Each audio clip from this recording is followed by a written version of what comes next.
खास मेहमान हमारे साथ जुड़े हुए हैं योगेश गुप्ता जी, जो कि बीजेपी के नेता हैं। सर, बहुत स्वागत करती हूँ हिंदी खबर में आपका। और शुरुआत इसी सवाल के साथ कि जीतू पटवारी के इस बयान को कैसे देख रहे हैं, क्योंकि देखिए बीजेपी तो पूरी तरह से हमलावर है जीतू पटवारी और ऐसे में कांग्रेस पर, और अब महिला कार्यकर्ता खुद सड़कों पर उतरकर कई तरह की नारेबाजी करती हुई नजर आई आज। जी बिल्कुल रितु जी, देखिए आधी आबादी का ये अपमान नहीं सहेगा हिंदुस्तान। कहने का तात्पर्य है कांग्रेस पार्टी की जो महिला विरोधी संकीर्ण मानसिकता है वो समय समय पर एक बार नहीं कईयों बार उजागर होती है।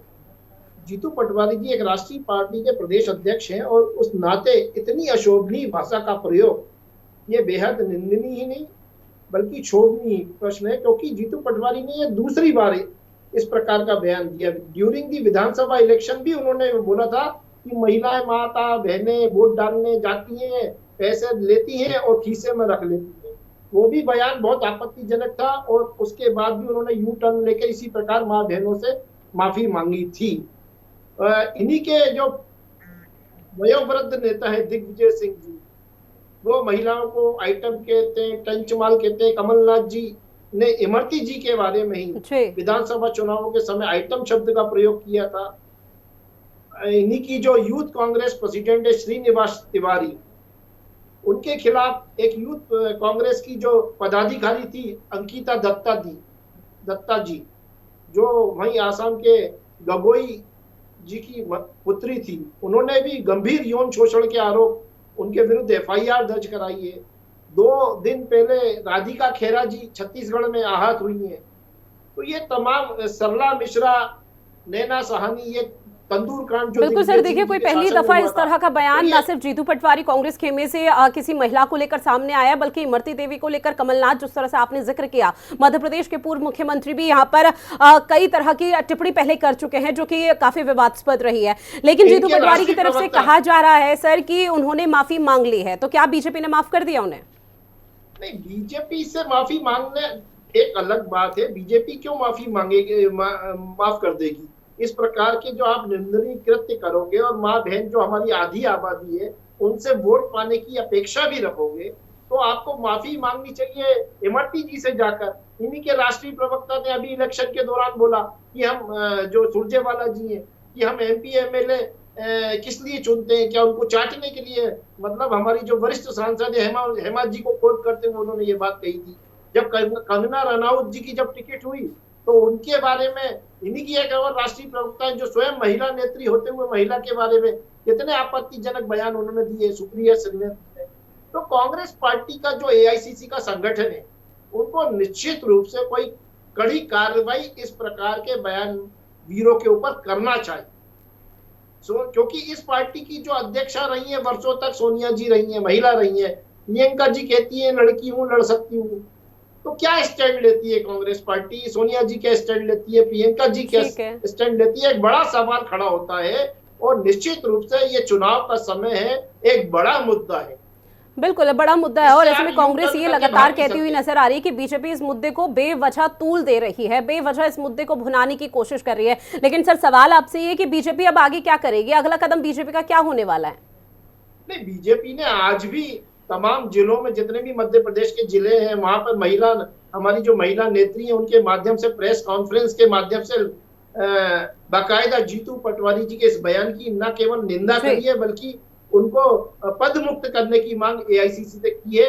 और हमारा जो महिला मोर्चा है वो जहां जहां जीतू पटवारी जी की सभा होगी वहां उनको झंडे दिखाए जाएंगे, काले झंडे विरोध स्वरूप। ठीक है, मतलब लगभग पूरी तैयारी रणनीति यहाँ पर हो चुकी है। इस बयान को कैसे अब आगे यहाँ न सिर्फ बढ़ाना है बल्कि कांग्रेस को भी आड़े हाथ लेना है। हिमानी सिंह जो कि कांग्रेस की प्रवक्ता है वो भी हमारे साथ जुड़ गए। बहुत स्वागत मैम आपका हिंदी खबर में। और शुरुआत इसी सवाल के साथ, ये जीतू पटवारी का निजी बयान है या कांग्रेस की विचारधारा है?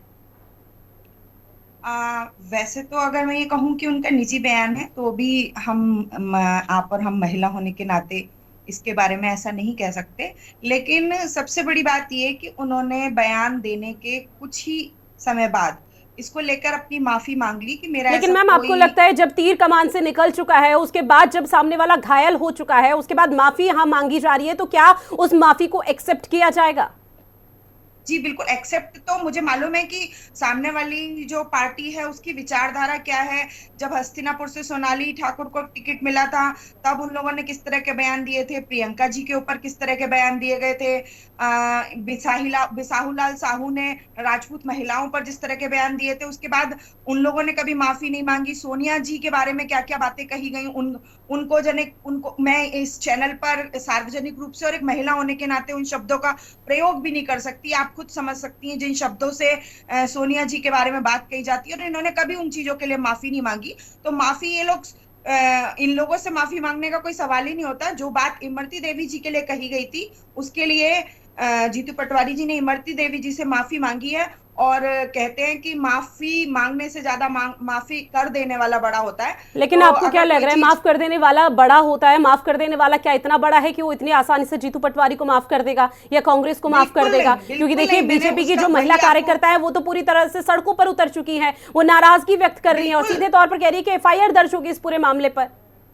बिल्कुल चुनावी स्टंट के रूप में वो लोग इस चीज को देख रहे हैं, और वो लोग बिल्कुल अपना बड़ा दिल नहीं दिखाएंगे। हमें मालूम है कि माफी मांगने वाला ही इस केस में बड़ा है, माफ करने वाला यहाँ बड़ा है ही नहीं। माफी मांगने वाला भी आप किस आधार पर बड़ा कह रही हैं? माफी मांगने वाले को भी किस आधार पर आप बड़ा कह रही हैं? वो पहले बयान दे देते हैं कि इमरती जी का रस खत्म हो चुका है, जो अंदर चाशनी होती है उनके लिए वो अब बाकी नहीं है। क्या आपको लगता है एक महिला होने के नाते किसी भी मंच पर और सार्वजनिक तौर पर मीडिया के सामने इस तरह का बयान देना चाहिए? बेहद निंदनीय है ये तो। बिल्कुल, मैंने इसकी एक बार भी आपसे ऐसा नहीं कहा।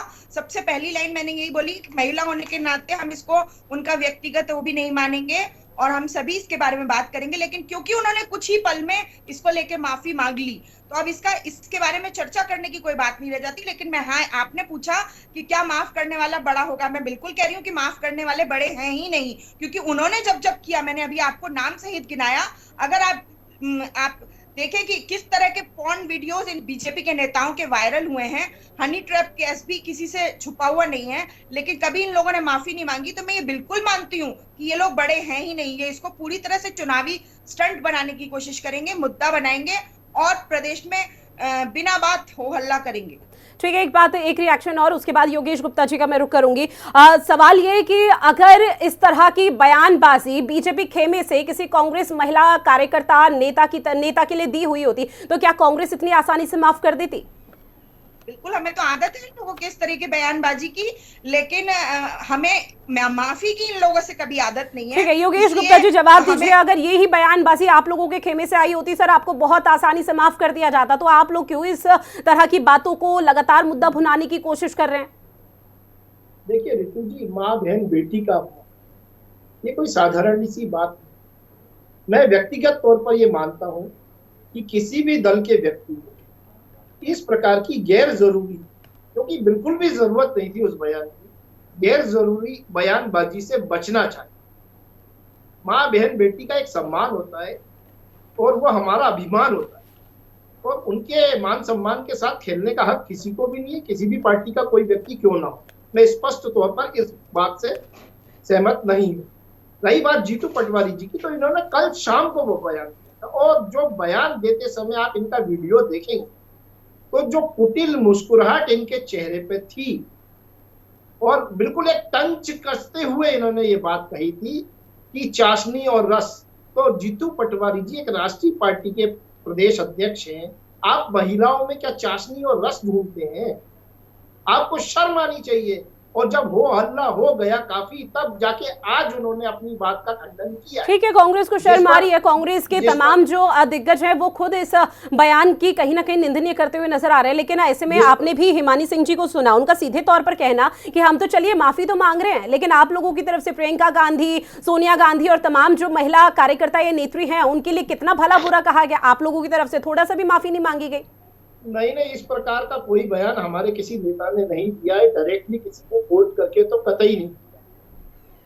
एक दूसरे उसमें अगर किसी ने दिया भी है तो मैं उस बात से बिल्कुल भी अपनी माँ बहन बेटियों का बहुत मान सम्मान करता हूँ, और मैं ये स्पष्ट तौर पर मानता हूँ कि भारतीय जनता पार्टी जिस प्रकार हम अपनी लाडली बहनों के लिए योजना लेकर आए, जिस प्रकार हम अपनी लाडली लक्ष्मियों के लिए योजना लेकर आए, जिस प्रकार हम अपनी बहनों को लखपति दीदी बनाने का सपना संजोए हुए हैं, तो भारतीय जनता पार्टी में इस प्रकार की बयानबाजी की कोई जगह नहीं। ठीक है, हिमानी सिंह जी, आपका रिएक्शन में चाहूंगी। चूंकि देखिए, लड़की हूं लड़ सकती हूं, ये टैगलाइन कांग्रेस की तरफ से उत्तर प्रदेश के विधानसभा चुनाव के दौरान खुद प्रियंका गांधी ने दी थी। लड़की हूं लड़ सकती हूं के जरिए आप लगातार लड़कियों को प्रोत्साहित कर रही थी कांग्रेस पार्टी की, किसी तरह से वो घरों से बाहर निकले, अपने आप को आत्मनिर्भर बनाए, और ऐसे में अपने आत्मसम्मान की कैसे रक्षा करनी है, कैसे दुराचारियों से बचाना है, इसको लेकर कई गुर सिखाए जा रहे थे। लेकिन जब कांग्रेस पार्टी के खेमे से ही इस तरह की बातें यहां पर सामने आए, तो आपको नहीं लगता कि आला नेताओं को भी किसी तरह का कोई संज्ञान लेना चाहिए, चाहे माफी मांगी हो या ना? जैसा कि मैं जीतू भाई को जानती हूँ, मैं उन्हीं की विधानसभा में रहती हूँ। जीतू भाई बिल्कुल इस तरह के स्वभाव के आदमी नहीं है। जिस तरह इस बात को खींचा जा रहा है कि उनके मुंह पर, चेहरे पर कुटिल मुस्कान थी और ऐसा था, मैं भी एक महिला हूँ और जीतू भाई की विधानसभा में ही रहती हूँ। कई बार उनसे मिलना होता है, कई बार उनसे संपर्क होता है। वो बिल्कुल इस तरह के इंसान नहीं है कि वो महिलाओं के बारे में कभी भी कोई गलत बात बोलने में मैम, अमूमन तौर पे साइकोलॉजी फैक्टर जब यहाँ पर जिक्र होता है तो यही कहा जाता है कि व्यक्ति के अंदर या जुबान पर वही चीज निकलती है जो उसके अंदर या दिमाग में चल रहा होता है। और ऐसे में अगर आप जिक्र कर रही है तो ऐसे मीडिया ने अगर कोई सवाल पूछा तो कैसे इस तरह की बयानबाजी यहाँ पर सामने आ गई, जो कि वाकई में शर्मनाक है। आप एक बात जानती हैं कि कोई भी मीडिया, कोई भी साइंस, कोई भी साइकोलॉजी, एक महिला की अंतर्मन की जो चेतना होती है, जिसको सिक्स सेंस, इंट्यूशन भी कहा जाता है, उससे ज्यादा नहीं हो सकती। जब मैं अगर आपसे ये कह रही हूँ कि मैं महिला होने के नाते जीतू भाई की भावना समझती हूँ, और आप दिल से मानिए कि मैं इस डिबेट में बैठी हूँ, इसलिए ऐसा नहीं कह रही हूँ। मैं वाकई में उन्हें जानती हूँ। वो इस तरह के व्यक्ति बिल्कुल भी नहीं है कि वो इस तरह की महिलाओं के बारे में टिप्पणी करें या महिलाओं के बारे में कभी भी इस तरह की कोई बात किए करने के बारे में। जीतू पटवारी की वो भावना नहीं है, तो जीतू पटवारी क्या इस तरह के अल्फाज जो बीजेपी सवाल पूछ रहे हैं, वही सवाल मेरा आपसे है, क्या इस तरह के अल्फाज, उस तरह की भावना कर साथ ना होना सोनिया गांधी या प्रियंका गांधी के लिए इस्तेमाल किया जा सकता है? बिल्कुल। मैंने आपसे क्या बोला कि आप लोग जो लोग इस तरह के सवाल पूछ रहे हैं, वो इससे बहुत नीचे लेवल पर जाकर, आप खुद जानती हैं कि उस तरह के शब्दों का प्रयोग आप और हम इस डिबेट में नहीं कर सकते, सार्वजनिक रूप से नहीं कर सकते। जिन शब्दों का प्रयोग प्रियंका जी के लिए किया गया है, सोनिया जी के लिए किया गया है, हस्तिनापुर की जो विधानसभा प्रत्याशी थी उत्तर प्रदेश चुनाव में, उनके लिए किया गया है, और हमारी बाकी की महिला नेत्रियों के लिए जिस तरह के शब्द के प्रयोग किए जाते हैं और जिस तरह का बीजेपी में महिलाओं के साथ व्यवहार होता है, जिस तरह से अब उमा भारती, बिल्कुल आपकी बात से मैम एक महिला होने के नाते मैं पूरी तरह से सहमत हूं, लेकिन सवाल तो अंत में यही बनता है ना कि अगर बीजेपी कुएं में कूदती है तो क्या कांग्रेस भी उसी तरह से अपने कदम कुएं की तरफ आगे बढ़ाएगी? सवाल तो यहाँ पर उठ ही रहा है, और इसी को लेकर आप लोगों की पार्टी पर भी सवाल उठ रहा है। और इसमें चाहे कितना भी यहाँ पर निंदा कर ली जाए, चाहे माफी मांग ली जाए, लेकिन माफी के हकदार है या नहीं वो तो आने वाले समय में जनता खुद तय करेगी। लौटूंगी मैं आपके पास, वरिष्ठ पत्रकार खिलावन चंद्राकर जी भी हमारे साथ जुड़ गए हैं। खिलावन जी, बहुत स्वागत करती हूँ सर हिंदी खबर में आपका। और सर, जीतू पटवारी की तरफ से इमरती देवी को लेकर जो बयान दिया गया है, उसे आप कैसे देख पा रहे हैं? देखिए रितु, मैं लंबे समय से कहता आया हूं कि राजनीति में अब जो है भाषा की जो है सीमाएं या भाषा की जो सीमाएं हैं उसको उल्लंघन किया जा रहा है। देखिए, चाहे हम कांग्रेस के नेताओं की तरफ देखें या भाजपा के नेताओं की तरफ देखें या अन्य दलों के नेताओं की तरफ देखें, लगातार इस तरह की भाषा का उपयोग किया जा रहा है। खासतौर पे जब महिलाओं के लिए इस तरह की भाषा का उपयोग किया जाता है तो राजनीतिक सूचिता जो है, शब्दों की सूचिता बिल्कुल खत्म हो जाती है। और जिस तरह से प्रदेश कांग्रेस कमेटी के अध्यक्ष जीतू पटवारी ने इमरती देवी को लेकर के जो बातें कही, रश और चाशनी की बात कही, तो मुझे लगता है कि ये सब बातें जो है गैर प्रासंगिक है। और खास तौर पे ऐसे समय में जब उनके एक एक बातों का, राजनेताओं के एक एक बातों का चुनाव के समय ध्यान रखा जाता है, संज्ञान में लिया जाता है, ऐसे मौके पर उन्हें इस तरह की भाषा का उपयोग नहीं करना चाहिए। एक बात बहुत अच्छी है कि उन्होंने तुरंत जो है अपने उस बयान का खंडन कर दिया और उन्होंने क्षमा भी मांगी है कि यदि उन्हें इस तरह की भाषा से कोई ठेस पहुंची हो तो मैं क्षमा प्रार्थी, इस तरह की बात भी कही गई है। तो कुल मिला के देखिए, कांग्रेस ने इससे पहले अपनी ही नेत्री को टंचमाल कह दिया था, बीजेपी ने सोनिया जी को लेकर के किस तरह की बातें कही है, प्रियंका को लेकर किस तरह की बातें कही है, सब जो है राजनीतिक पटल पे मौजूद है। और मुझे लगता है कि ये सब नहीं होना चाहिए। अब जो है राजनीति की भाषा का जो है बहुत संयम बरतना चाहिए भाषा में, और यदि भाषा में संयम नहीं है तो मुझे लगता है ऐसे राजनेताओं को किसी न किसी दिन इसका खामियाजा भुगतना पड़ता बिल्कुल। है, और उनके उनके राजनीतिक जीवन पे, उसके राजनीतिक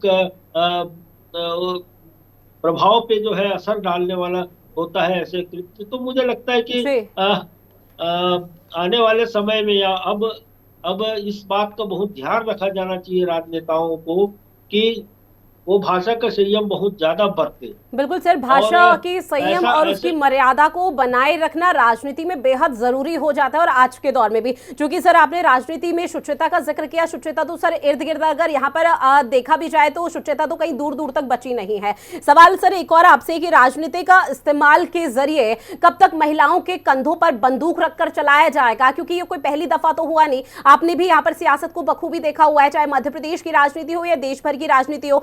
महिलाओं को टारगेट किया जाता है, महिलाओं को बदनाम किया जाता है, उनके लिए अपशब्द इस्तेमाल किए जाते हैं, और उसके बाद यहां पर अपने वोट बैंक को मजबूत किया जाता है। देखिए, राजनीति में आज भी आधी आबादी को लेकर के बहुत अच्छी बातें सामने नहीं आती।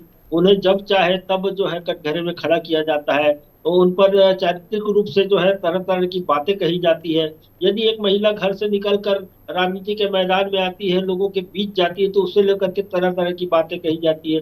संभवतः यही कारण है कि राजनीति में महिलाओं का प्रवेश उतना ज्यादा नहीं हो पा रहा है, और ऐसे में हम सबका, सभी राजनेताओं का, हम पत्रकारों का, सबका कर्तव्य होता है कि राजनीति में जो महिलाएं आए उनके मर्यादा का ध्यान रखें, उनको आगे बढ़ाने के लिए प्रेरित करें ज्यादा से ज्यादा महिलाएं, ताकि अब तो आरक्षण भी हो गया, आरक्षण दिया जाएगा आने वाले 5 साल के अंदर। तो मुझे लगता है कि इन सब बातों पर ध्यान दिया जाना बहुत जरूरी है, ताकि महिलाओं, आधी आबादी को पर्याप्त प्रतिनिधित्व मिल सके और उसके सम्मान की सुरक्षा हो सके। जी ठीक है सर, लौटेंगे मैं आपके पास। योगेश गुप्ता जी, एक बार फिर से रुख आपका, चूंकि आपने कहा कि अगर बीजेपी के खेमे से कोई भी इस तरह के महिलाओं के खिलाफ कोई अपमानजनक शब्द अगर निकले हैं तो मुझे वो याद नहीं है सर। हालांकि नीतीश कुमार उस दौरान आप लोगों के पाले में नहीं थे। नीतीश कुमार का जो नाम है सबसे ज्यादा हाईलाइट और एक बड़े राजनेता के तौर पर देखने को मिलता है जब उन्होंने भरी सदन में तमाम जो यहाँ पर विधायकों की मौजूदगी थी उनके बीच महिलाओं के बारे में किस तरह की विवादास्पद टिप्पणी की थी,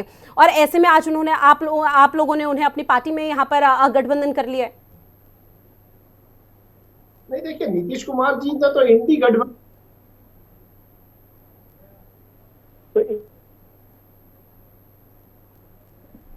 भी उन्होंने निकाली।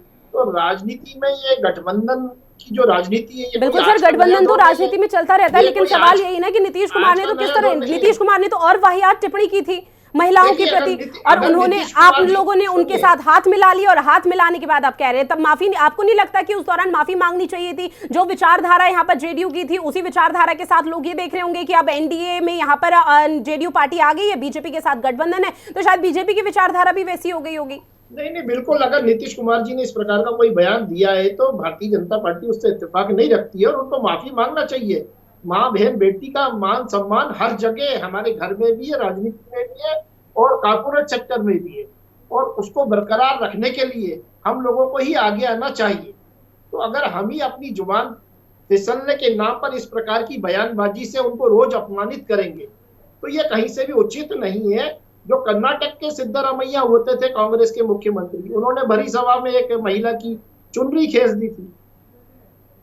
तो ये इस प्रकार कांग्रेस, रेणुका चौधरी जी है, वो बलात्कार को रोज आम दिनों की घटनाओं से जोड़ती हैं।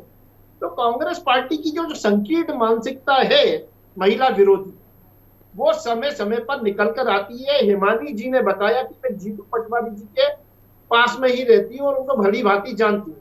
तो हिमानी जी ने निश्चित रूप से ये सुना होगा ड्यूरिंग दी असेंबली इलेक्शन कि जीतू भाई ने महिलाओं को लेकर कितनी आपत्तिजनक टिप्पणी करी थी कि माँ बहन बेटी महिलाएं पैसे लेकर या खीसे में रख लेती, बाकायदा अश्लील इशारा किया। तो ये जीतू पटवारी ने कोई पहली बार इस प्रकार का बयान नहीं दिया है। हमने उनको मीडिया में, ठीक है, जीतू पटवारी का पहली दफा बयान नहीं है। 50 करोड़ की गर्लफ्रेंड, ये भी आप लोगों की तरफ से ही कहा गया था, और ऐसे में आप प्लीज ये तो मत कहिएगा सर कि आप लोगों को, आपको आपके संज्ञान में नहीं है या आपने सुना ही नहीं इस तरह के बयानों को। इन्हीं बयानों को लेकर तो कांग्रेस आप लोगों पर हमलावर हो गया। नहीं, देखिए कांग्रेस हमलावर जब होगी ना, जब हमारे कोई नेता इस प्रकार की कोई घटना को अंजाम देंगे, इस प्रकार की कोई घटनाक्रम घटे। हम तो महिलाओं के सम्मान के लिए निरंतर काम कर रहे बिल्कुल, हैं। बीजेपी महिलाओं के सम्मान के लिए हमेशा यहाँ पर 33% विचारधारा को आगे बढ़ाती है, लेकिन बीजेपी को 33% कांग्रेस खेमे में किस किस ने यहाँ पर अपशब्द किस महिला नेत्री को बोले हैं ये बहुत बखूबी याद है, लेकिन ये याद नहीं कि अपनी पार्टी में किस तरह से जो विवादित बयान है उनकी सुगबुगाहट देखने को मिल पाए। हिमानी सिंह जी, जवाब दीजिए आप। जी देखिए, एक ट्रिपल तलाक कानून हम लेकर आए। ठीक है सर, अभी मुद्दों को लेकर बात नहीं हो रही, अभी मुद्दों को लेकर बात नहीं हो रही कि महिलाओं के हित में आपने क्या काम किए हैं, लेकिन जब बात महिलाओं के अपमान की बारी आती है, विवादित बयान की आती है, तब सवाल उठते हैं। हिमानी जी, जवाब दीजिए। बिल्कुल भाई साहब बिल्कुल भूल गए हैं कि बीजेपी के नेताओं ने कब कब क्या क्या बयान दिए। तो मैं याद दिला दूं, हिमाचल प्रदेश के मुख्यमंत्री का फटी हुई जीन्स से महिलाओं के संस्कारों की पहचान वाला बयान आप, मैं और पूरे देश की महिलाओं को आहत किया था। उसमें भी उनके खिलाफ बहुत कैंपेन चलाया गया था। उन्होंने अपने पास में प्लेन में बैठी हुई एक महिला के ऊपर टिप्पणी की करते हुए इस तरह की बात की थी। और जिस तरह के पॉर्न वीडियोस और बीजेपी नेताओं के बलात्कारों में या लड़कियों के शोषण में जिस तरह की बातें आती हैं, वो बयानों से ज्यादा बहुत ज्यादा हम लोगों को असुरक्षित करने के लिए काफी होती हैं। अभी हमारे भाई वो सब कुछ भूल चुके हैं। तो मैंने इसलिए खास तौर पर कि ठीक है, आपने गठबंधन की बात की कि आप भूल गए, वो तब कहाँ थे अब यहाँ हैं, चलिए ठीक है, लेकिन अब ये बताइए कि उनको क्या आपने बीजेपी से निष्कासित कर दिया? बीजेपी में है ही नहीं नीतीश कुमार। हिमाचल प्रदेश के मुख्यमंत्री के फटी जीन्स वाले बयान की बात नहीं मैम, हिमाचल के नहीं, माफी के साथ उत्तराखंड के पूर्व मुख्यमंत्री रहे हैं वो। सॉरी उत्तराखंड के पूर्व, मतलब बयान तो याद है ना आप ही को, और बीजेपी के ही थे, ये बात तो सभी मानते हैं। ठीक है, खिलावन चंद्राकर जी, एक आखिरी रिएक्शन मैं आपसे लेना चाहूंगी सर। इस तरह के बयानों की रोकथाम कब होगी और कब राजनीति में एक जो गरिमा है, जो मर्यादा है, वो बनी रहेगी?